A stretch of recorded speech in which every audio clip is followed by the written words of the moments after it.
Hi, welcome back. So now we're going to start our piecing of block 1, which is waltz.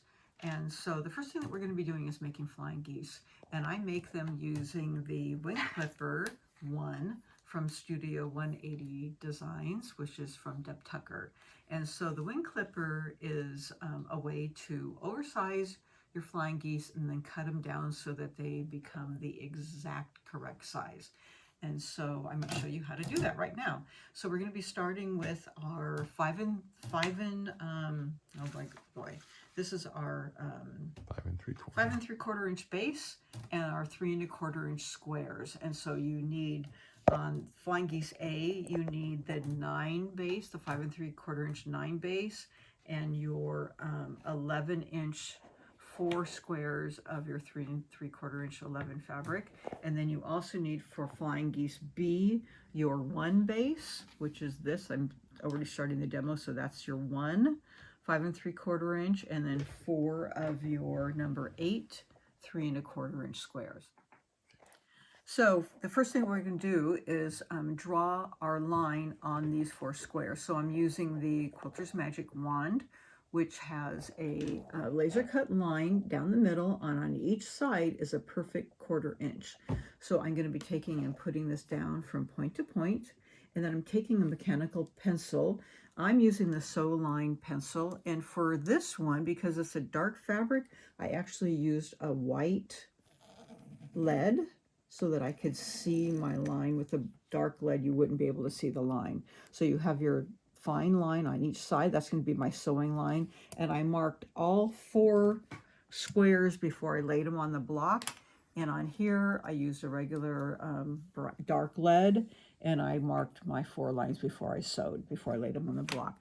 And then I'm going to lay my square on the raw edge down, and they will cover the top of each other. And I pinned them on each side, and then I sewed on top of those lines, and you can see that they intersected here. Okay, and then once I do that, I'm going to take my ruler and I'm going to lay it down from point to point, and then I'm going to cut it off, or not cut it off, cut it down the middle.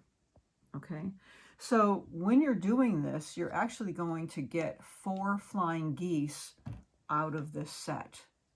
1, 2, 3, 4, and you'll see in a minute how that works. Now I've already done this, where once I've cut this, it actually opens up like this, and you're going to press this open without any creases, okay? And you're going to press this open like this. And then once you, I'm just going to turn away for a second, but I'll press this open. Just so I can show you what I'm talking about. I'm going to press this open. Then I'm going to take this square and lay it right here on this line, and then you'll pin each side, and you're going to sew right down that line. And then I would do the same here. Press that open, pin that down, and sew on that line. So you'll sew here and here. And I've already sewn here, okay? And when I cut down this line, this opens here to result in this, and that opens here to result in that. So you get 1, 2, and then the other 2, 3, 4. So you get 4 flying geese out of each one. Now, these 2 are obviously cut, but they aren't to size. You can see they're, they're a little raggedy looking, and you need to cut them down to 2.5 by 4.5. And that's where the ruler comes in. And so this ruler you can make from 1 by 1.5 flying geese, which would then result in 1 by 1/2 inch, really small, up to 5.5 by 10.5, which would be 5 by 10. So this has a big size, many flying geese sizes you can make, and they are made in 1/2 inch increments. So they also make a wing clipper 2, which are measured in 1/4 inch increments. So if you have a pattern that, you need something in the 1/4 inches, you can do that. So the first thing that you do is you lay it so that the V is pointing towards you, and you lay this down and you find what you need. So I need 2.5 by 4.5, and then I lay the V right in the little wing. wing, flying geese. See, get it? There's my V, and that's going to be my first cleanup cut. And I lay this down here, and then I cut it across. Okay, and then I'm going to turn it. And the beautiful thing about the Studio 180 rulers is when you have to turn it to clean it up, they always have a second line up. So I'm going to line it up on the bottom on the clean cut, but this is my little second line up here. So see that little V here? That's your second matching point. So there's my 4.5 by 2.5, my second line up, and then I'll cut it across here. And I have a perfect cut, 2.5 by 4.5, and a perfect 1/4 inch for when I'm piecing. Okay, and then when I'm doing a lot of these, so here you would have 8 of them. The first thing I do is I do this cut, all 8 this side, and then I turn them and I do them, I'll say, because I always find when you're doing the same thing consistently, you remain very accurate. So instead of turning each one, I just do this cut this way, and then I turn them and do it the other way. Okay, so you'll do all 8 and you'll have your flying geese. So I'll show you in a second how you then put these two together. Okay, so I finished the other flying geese, and when you're ready to sew these together, the pairs look like this. But when you're sewing them together, you want to make sure that you put this on top of this one so you can see that seam line. And there's your intersection right there. And you want to go just barely below that intersection. So, because if you went right on top of it, you're going to lose that point. So I just go right below the intersection when I'm sewing it. I want to make sure that I can see the seam line. And then when you press it open, you don't lose that point. Okay, and then when you're pressing, I press towards this side because it has no sewing on that side. Okay, so there's your flying geese. You'll have 4 pairs of those for the block. We'll put those aside. And I also wanted to mention, before you start sewing your seams, you do want to check your seam allowance. You want a scant 1/4 inch. So the way that I always just do a periodic check is I take 3 1.5 inch strips. I sew them together. I press them like I normally would, and I check the center. And the center should be a perfect 1 inch on the top. I mean, it's a little bit hard to see this one because I just happen to have the same fabric sitting here, but it should be a perfect 1 inch. If it's not a perfect 1 inch, do it again just to make sure that you were sewing correctly off your foot, that you pressed it properly. But if it's not, if you have an adjustable foot, adjustable needle, you may need to adjust your needle when you sew. But this quilt relies on a perfect scant 1/4 inch. Your seams have to be the correct size. You have to be cutting the correct size, and you have to be sewing the correct size. So check your machine and check your sewing and check your seam allowance, okay? Because those are the 2 things that go wrong if you're not cutting correctly and if you're not piecing correctly. That's what goes wrong. So please correct that. If you don't have a way to adjust it, then go in and get your machine serviced to make sure that that gets adjusted properly for you. But that's the way to check it. After I go get my machine serviced, I always check it myself. Make sure you get a fresh needle in it, cut with a fresh blade. I mean, those are the really easy things that you could do to make sure that any project turns out great. Okay, enough of that. So now we're going to go on to half square triangles. You're going to collect your 3 1/4 inch squares. So you're going to make one colorway that has your fabric 2 and 5, and your 5 is your green, and then one fabric that has your 2 and 4s, which are your blues. So you need 4 of those, 8 of those, and then when you're going to put these together, these are your corner squares.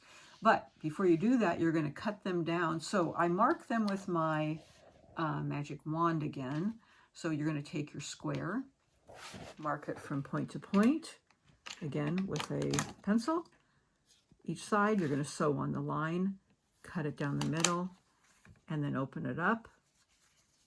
I press to the dark on each colorway, and then you're going to cut it down. So when you're cutting it down, you need to cut them down to 2.5 inches. And I actually use the block for that.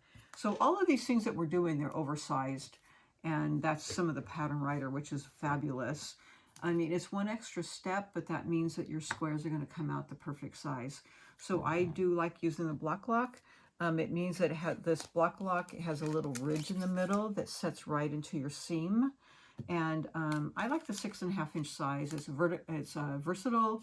It keeps some people like to go down and get the 2.5 inch. For me, it's a little bit too close to my fingers, but whatever you want. So how you remember which side to use it is the block lock. The emblem goes on the low side, meaning that you have a high side where you pressed it to and the low side where there's no seam. Pressed it down. So the block lock, the lock means low, meaning you push that into the low side here so that locks right in. Okay, so if I tried to do it this way with the lock side on the high side, meaning the high, meaning I press this here, so that's lower and that's higher. Okay, so if I try to do it here, so that here it's not going to measure right. I mean, it kind of goes in, but the measurements are completely off. So lock, low, here it is. So now I need 2.5 inches. So my first cut's going to be somewhere in the middle of the block. Here's 2.5, somewhere in the center. So I'm going to lock it in. I'm going to do my first cut. Okay. Turn it around. And now I have to switch this because now my low side's on top. And then I'm going to slide it down to the 2.5 inches. Here's my 2.5 inches right here. 2.5. Locked in.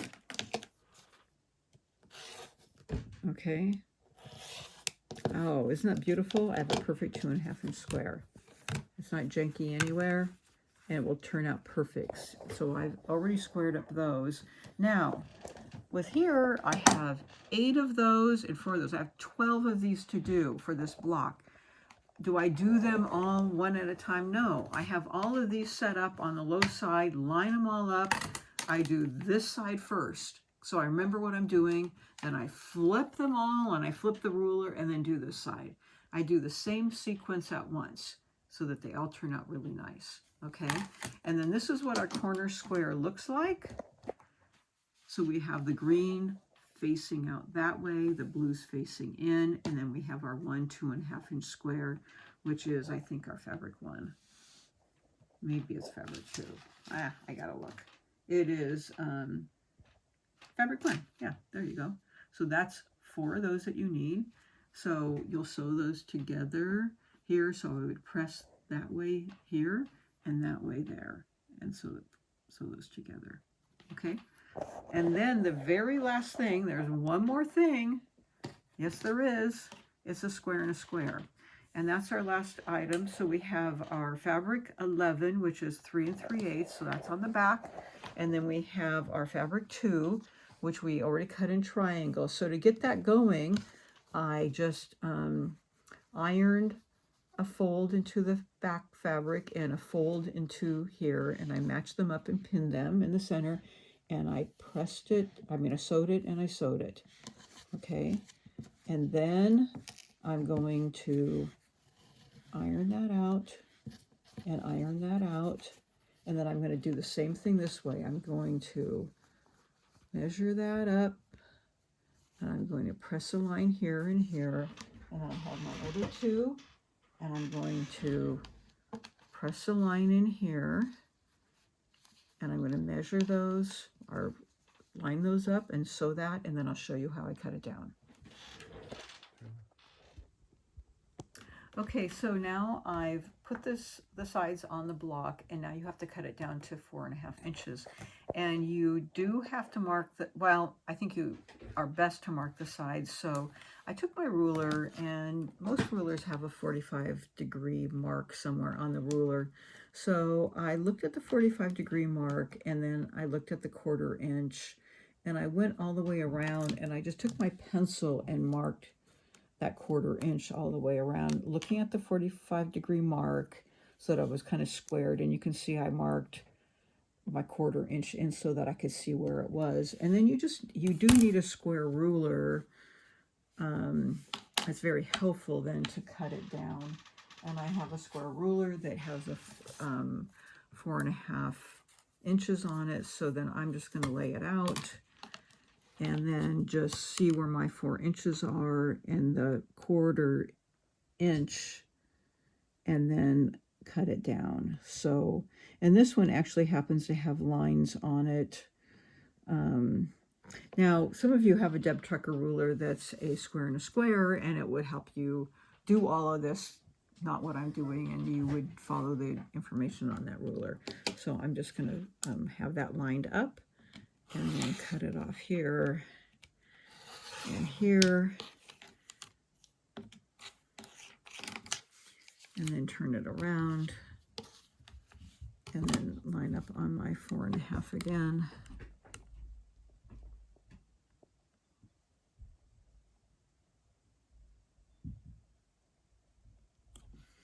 And then cut it off again. And we do have a few of these in the quilt, so if you need to watch this again, you would refer back to month 1, again, for all of the things that I'm doing this time. Okay, and then this goes right in the middle.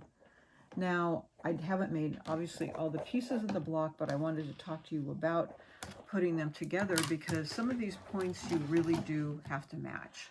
So here, when you're piecing this, you have a precision piecing point. So we've already talked about piecing this corner, and this would be the same as once this is pieced, you'd have this points to match also in a precision piecing. But let's just talk about this point here. So when you want to do this, I don't just lay these down and then just hope for the best that these 2 points are going to match up, because many times they don't. You really need to pin these. And so what I do is I take a pin, and I always use these glass head pins because they're just nice and fine, but I usually keep a couple little bit thicker pins that come with the pin, the pinning magnetic pin that you get, but I usually don't use them except for this because they're a little bit thicker. So I put this through and I look at where my point is right here. And then I look at the point right here, just so that I know that my 2 points are going to be sitting right up against each other. And I just hold that close. And then I'll take one of my nice little glass head pins and I go through behind it on one side and up through the other side. And hopefully this is still sticking straight out. So what I'm doing is I'm just holding it tight. And then I go on the other side, in and out. And it's just really to hold it. And sometimes when I'm making a quilt, I have 4 or 5 of these along, and I do it all the same. Do I take time and do that? I sure do. And then when I'm sewing along, and then I'll really slow down when I get to here. And this will be kind of be sitting cockeyed, but I'll start pulling it out. And then right when I get here, and I have these so that they're really not in the sewing line, they're underneath, so that I won't break my needle because they're in here and out here, they're not in the sewing line. I'll slow down, and then right when my needle is ready to get to here, I pop that out and my needle goes right in that hole. And then I just kind of keep going. And then later when I pull it out, hopefully I've gotten those spots. And if you look here, I think they're, let's pull this up for you, but they're pretty darn good. Okay. You're also going to have that match right here and right here, right here, right here. Okay, or I mean right here, I'm sorry, and right there. So these are the matches that you want to look for, and you really do want to pin them because the color is really dark and light. So if you don't match them, you're really going to see that they don't match. Okay, so that pinning technique has been very successful for me and very successful for the people that I've been teaching, and it does take a little bit of time. So if it doesn't work, how many times do I redo it? 3. I really don't go more than 3 times because it starts stretching the fabric too many times. So if you have to take it out take it out and lift the fabric straight up, okay, because it won't stretch it out. We have a batik, so it won't stretch it as much, but it won't stretch it out if you just lift it up carefully, take it out about this to this, and then repin it, adjust it, and then repin it, and then try it again. And usually the second time you'll get it good. It just takes a little bit of practice to really repin it. And the key is that first pinning and really just getting it close and tight. Okay, and it's really works well, and I think that a lot of people will attest to that it's been pretty successful. So give that a try. Hopefully it will work well with your points, and good luck with the block. I hope that you enjoy it. You can always reach out to me via email on our website, and I'm happy to help you with anything that you need to make your blocks come out well. Now, at the very end, the last strategic thing is pressing well, and I always put my spray starch in here. I like to use flatter, and I put this in here in a spray bottle though, and I spray it. I spray everything and press it flat, and then I turn it over to make sure all my seams are sitting flat. Okay, you need to have 12.5 inches square raw. It needs to be that size or close to that size. So if you aren't getting that size, it's either you're cutting or you're sewing or you're pressing at the end that you didn't press something into it. So check that out, and if you have problems, let me know so that we can figure out what's happening. All right, have fun, and then we're going to see you for block 2.